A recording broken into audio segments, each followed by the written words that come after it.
जब सोई तो गुरु महाराज जी स्वप्न में आ गए। गुरु महाराज जी स्वप्न में आए और गुरु महाराज जी ने मेरा हाथ पकड़ा और हाथ पकड़ कर मुझे कहते चल आज तुझे मेरे साथ चलना है।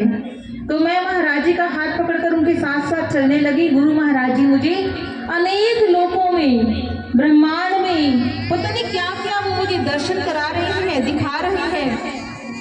कभी ऊपर ले जाती हैं पहाड़ की चोटियों पर, कभी पहाड़ की चोटियों से नीचे ले आते हैं और ऐसे करते करते पूरी रात्रि गुरु महाराज जी मेरे साथ ही रहे। और सुबह जब मेरी आंख खुली तो मैंने देखा वहां कुछ भी नहीं था, ना गुरु महाराज जी थे, ना वो उनका दृश्य था, है ना। सोमवार का दिन था तो मैंने सोचा कि चलो महाराज जी से मैं दिल्ली में ही थे। उसने कहा कि मैंने सोचा महाराज जी को फोन पर बात कर लेती हूँ। मैंने गुरु महाराज जी को फोन मिलाया। मैंने कहा, मैं रोई बहुत। मैंने कहा महाराज जी मुझे इस संसार में नहीं रहना, मुझे आप अपने पास बुला लीजिए।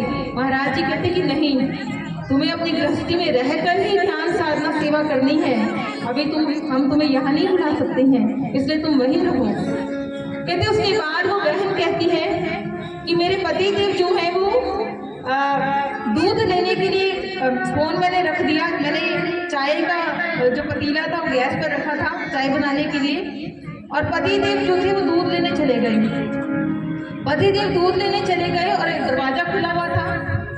तो मैं किचन से जैसे भी थोड़ा सा बाहर निकलकर दरवाजे की तरफ आई और जैसे ही मैंने बाहर देखा तो सामने मैं देखकर हैरान हो गई कि सामने कौन थे सामने? आशु बाबा, गुरु महाराज जी साक्षात खड़े हुए हैं। वो बहन कहती है कि मैं तो महाराज जी को देखती ही रह गई कि महाराज जी और हमारे घर में। तो कहती पहले तो मुझे समझ ही नहीं आया कि मैं क्या करूं, मैं तो खड़ी ही रह गई वहां पर। तो इतने में गुरु महाराज जी ने मुस्कुराते हुए कहा कि हम आज तुम्हारे घर आए हैं, क्या हमें दहलीज पर ही खड़ा रखोगी, अंदर आने के लिए नहीं कहोगी? कहती फिर ध्यान आया कि महाराज जी को अंदर बुलाना है।